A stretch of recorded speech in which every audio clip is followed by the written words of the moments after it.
réalisation, vous affichez quand même déjà les différents numéros de téléphone. On va prendre la réaction également de nos téléspectateurs. Président Matomba, à la suite donc des autres companélistes, et bien sûr avec cet extrait que nous avons suivi, Madame Colonna et bien sûr Monsieur Lecoq, le député français qui dénonce ce néocolonialisme, cet impérialisme. Il dit d'ailleurs que ce néocolonialisme qui se vit même aussi dans les territoires d'outre-mer, là-bas du côté de la France également. Alors, patient parfait dont nous disait la France, vous parlez. Effectivement, président Matomba, aujourd'hui, lorsqu'on sait et on pense qu'il y a encore des Africains aujourd'hui qui se moquent de ce combat, de ces revendications panafricaines. Et lorsqu'on voit qu'en France, ce sont les Français même, les politiques françaises même, qui, comme ça, lorsqu'on écoute M. Lecoq, qui dénonce ce que les panafricains, depuis des années également, dénoncent, comme pour avouer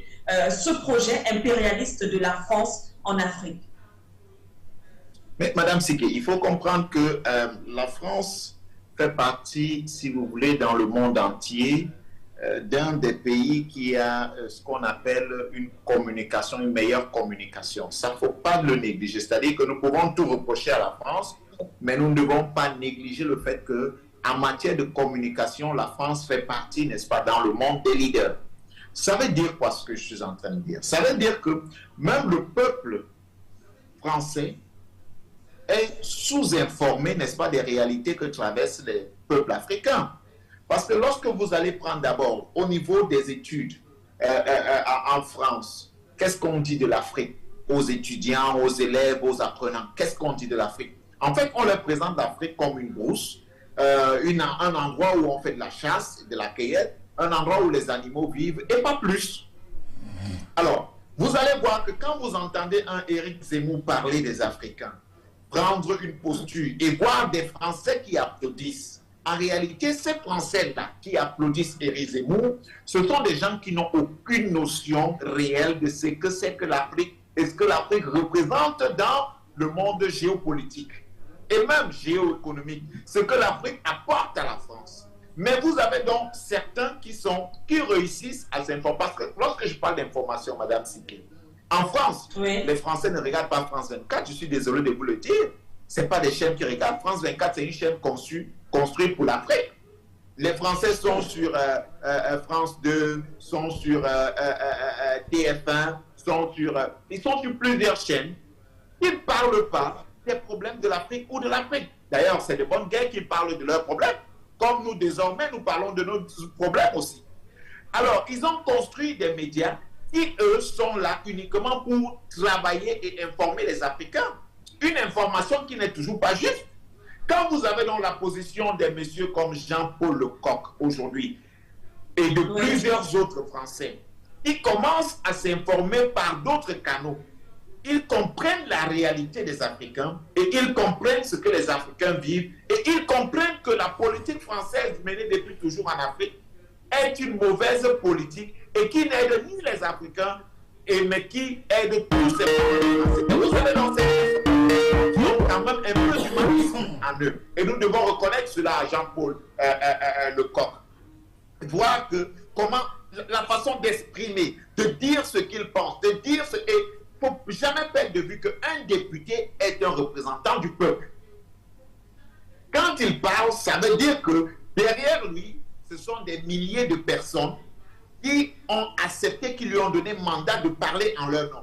Donc aujourd'hui, il y a le combat panafricanisme est en train de porter des fruits au point d'amener donc ceux-là aussi chez eux à commencer à comprendre ce qui se passe réellement en Afrique.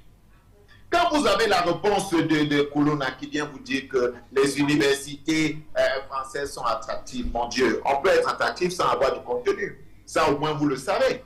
Vous savez qu'on peut embellir un bâtiment, faire ABC, et puis vous avez le plaisir d'entrer dans ce bâtiment, mais à l'intérieur, il n'y a rien.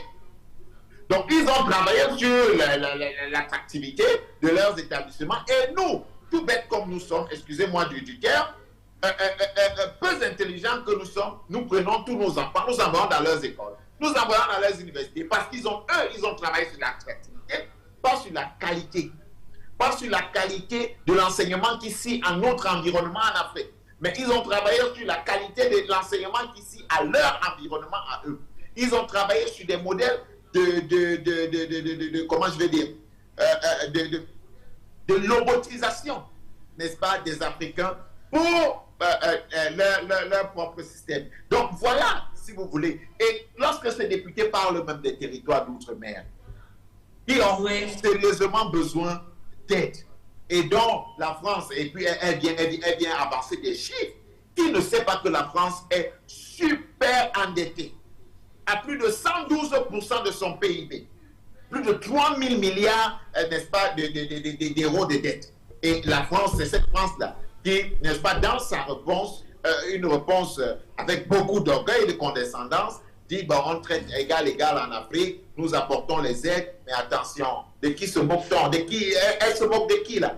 Et heureusement pour le député, qui a été très sage, en lui disant qu'en 2 minutes, vraiment, je préfère ne rien dire. Je vous laisse dans votre délire, parce qu'ils savaient, et pour la plupart, n'est-ce pas, de ces députés, ils savent que ce qui se passe en Afrique est tout simplement cruel. C'est criminel. C'est pour cette raison que vous voyez de plus en plus les Français, pour certains, qui ont l'information, demandent à Macron et à la France de sortir de l'Afrique. La France parle de l'Afrique comme si l'Afrique était un pays. L'Afrique, c'est un continent.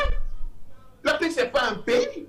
Vous avez des pays, le Centrafrique, à lui seul, dépasse toute la France en termes de dimension. Donc la France ne peut pas parler de l'Afrique comme si c'était un pays. Et le plus grave, madame, vous savez, le fait de souvent refuser notre responsabilité ou d'assumer notre échec nous pousse souvent à vouloir globaliser ce qui se passe. Lorsqu'on dit que le sentiment, il y a un sentiment anti-politique française, vous voyez ce que cette dame ramène, elle dit l'Afrique c'est 54 pays. Bon, elle a oublié que c'était peut-être 55, c'est avec le Soudan du Sud et autres. Donc, elle oublie que l'Afrique c'est autant de pays. Mais là, elle veut dire quoi? Si dans les 14 pays dans lesquels, ou les 15 pays, ou alors les pays dans lesquels on parle la langue française, nous sommes en mal, ça veut dire, comprenez que dans d'autres pays, nous sommes bien.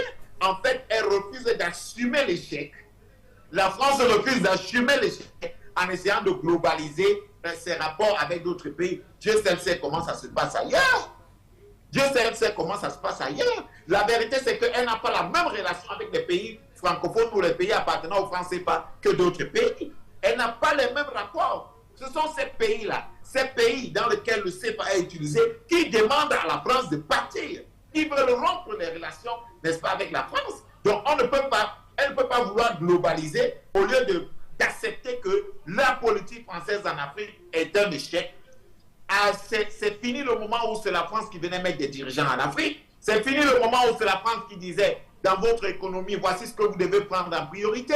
C'est fini le moment où la France venait dire que dans votre éducation, voici ce qui est prioritaire. Les Africains ont compris que désormais, ils doivent prendre leur destin en main. Mais comme je l'ai souvent dit, Madame Siké, le combat d'outre-mer, c'est notre combat. Des Africains d'outre-mer, des Noirs d'outre-mer, c'est notre combat. Parce que ces territoires-là doivent appartenir aux États-Unis d'Afrique. Ces territoires ne doivent plus appartenir à la France. Et vous le savez, nos frères qui sont de l'autre côté, depuis toujours, demandent leur indépendance. Et après la lutte, pendant que nous menons ce combat, nous devons les aider, n'est-ce pas, à arriver aussi à une indépendance pour que nous puissions ensemble former les États-Unis d'Afrique, parce que ce qui se passe est beaucoup trop grave. Nous avons un grand marché, je l'ai toujours dit. Nous avons un potentiel énorme. Nous avons tout pour devenir une véritable force. Écouter des personnes comme Colonna nous narguer, c'est tout simplement dire, c'est tout simplement ne pas comprendre la puissance et la force que nous avons. Je crois qu'aujourd'hui, avec l'accentuation, avec l'information qui circule, parce que Dieu merci, ceux qui ont pensé, n'est-ce pas, à mettre sur pied tout ce qu'on peut appeler Internet et autres, croyaient peut-être mal faire aux Africains. Mais aujourd'hui, l'information va à une vitesse éclair. Vous avez les Africains qui sont en France, vous voyez par exemple dans vos émissions, vous avez des Africains de la France, des Français même de la France qui vous appellent, vous avez de la Guadeloupe qui appelle, vous avez un peuple de partout dans le monde, des États-Unis, un peu. Ça veut dire que l'information aujourd'hui ne dort pas, Madame Siké. C'est ça aussi l'avantage de cette révolution. Mais nous devons rester en veille et continuer dans le combat parce que ce n'est pas, comme j'ai l'habitude de dire, un jeu d'enfant. Il est important de le mener, mais il faut le mener sereinement et sérieusement, mais surtout avec détermination. Merci. N'oubliez surtout pas de vous abonner et d'activer la cloche de notification pour ne rater aucune de nos prochaines vidéos.